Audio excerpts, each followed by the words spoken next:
In model explanation, we say that humans can help explain model behavior by annotating parts of an image relevant for classification. After we know what the model is doing, can we debug the model based on that? And indeed we can. But we need something more, basically what the model should be doing. For example, consider a task where the goal of the machine is to classify images into indoor scenes such as kitchen, bedroom, conference room, etc. Here is an example where the model wrongly classifies a kitchen image to be a conference room image. And we see that through human annotation, the model is looking at irrelevant parts of the image, for example, the ceiling and the chair. To characterize how things go wrong and to avoid similar errors in the future, we also need to know what model should be looking at. And in this case, the microwave, the oven, sink, etc. Only by knowing these concepts, we can know when the model will fail and take actions to help debug the model to avoid such errors in the future. How should we get the specification of what model should know? Well, again, we need to rely on human knowledge.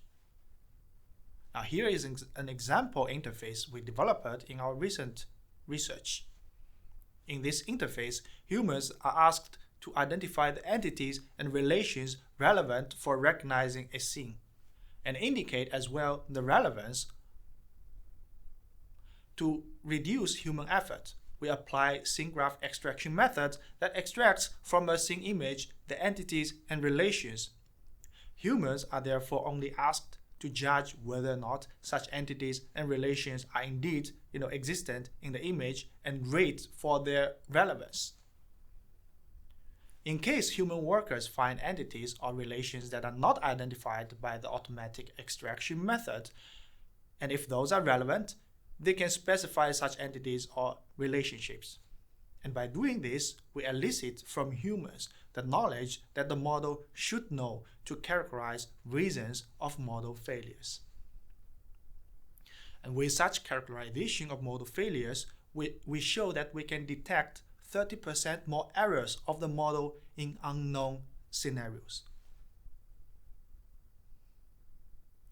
Before, we were talking about human computation for interpreting and debugging machine learning models. Humans can also help debugging a machine learning pipeline. For complex tasks such as those vision, speech, and language tasks, the machine learning pipeline often consists of several discrete components.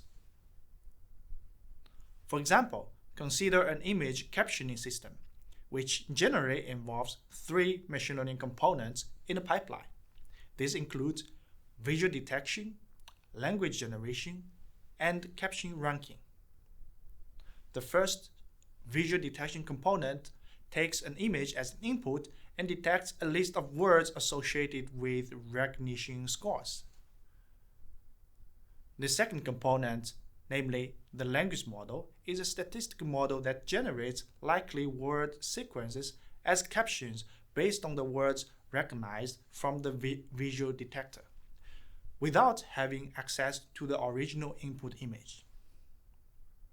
The last component then re-ranks these captions generated from the language model and selects the best match for the image. For these systems, if a system developer wants to find the bugs, it is not always clear which component to focus the attention on. There are several challenges to tackle in this case. The first challenge is that components have complex influences on each other, as they might be tightly connected.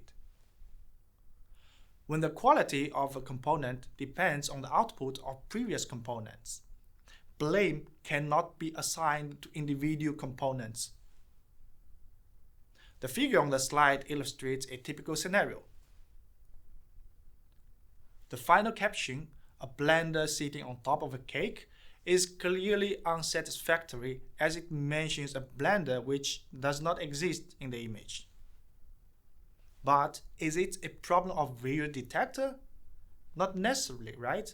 Because the visual detector assigns a low score to the word blender, making it only partially responsible for the mistake. The language model is also partially responsible because of the sentence ranking very low. Finally, the caption re-ranker chooses as the best caption a sentence that includes a word with a low score. In this example, errors from all components are interleaved, and it is not possible to disentangle their individual impact on the error.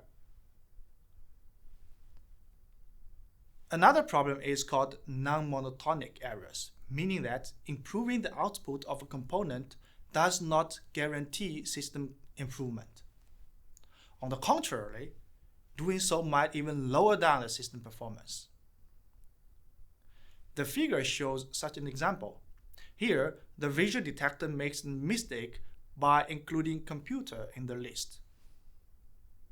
The initial assumption would be that if the list is fixed so that it can contain only the prominent words, then the quality of the caption should increase. But in reality, the caption after the fix is worse than the original. A person wearing glasses and holding a teddy bear sitting on top of a keyboard. Since the language model finds a teddy bear wearing glasses unlikely, it creates a caption that mentions a person instead. To quantify how much potential improvement to a particular component would benefit the system as a whole, we could imagine replacing the component with something close to perfectly accurate and testing how much the system would improve. Thanks for many vision and language tasks, human performance is the upper bound on what we might expect from a machine. We can instead replace the component with a human. And apart from that, humans can also be involved in the final evaluation of the result. That would allow accurate evaluation of the effect of component fixes. And with humans in the loop, the overall workflow for debugging the pipeline would be the following. First, workers evaluate the system output without any fix to analyze the current system state. And to simulate a component fix, the input and output of the component accompanied with the fixed description are then sent to a crowdsourcing platform such as Mechanical Turk. Once workers apply the targeted fix for a component, the fixed output is integrated back into the running system, which thereby generate an improved version of the component. The system is then executed as a simulation with the injected fix, and the output is evaluated again via crowdsourcing. When a workflow includes fixes for multiple components, we can test the fixes separately or jointly to assess the individual or combined fixes on system performance. This can allow us to get insights into component engagement. Finally, the caption re-ranker error chooses as a best caption a sentence when we observe that a word with a low score drops after. In this example, errors from all components are interleaved, and it is not possible to disentangle their individual impact on the final error. They are not advisable to be implemented in the current state of the system. Okay, so here is the end of the lecture. We have discussed the involvement of humans for creating data to train machine learning models and for interpreting, evaluating, and debugging machine learning models and pipelines. I hope you have enjoyed this lecture. And before concluding the lecture, I want to say that humans in the loop is an important and maybe indispensable means to creating machine learning systems that are reliable and trustworthy. Thank you.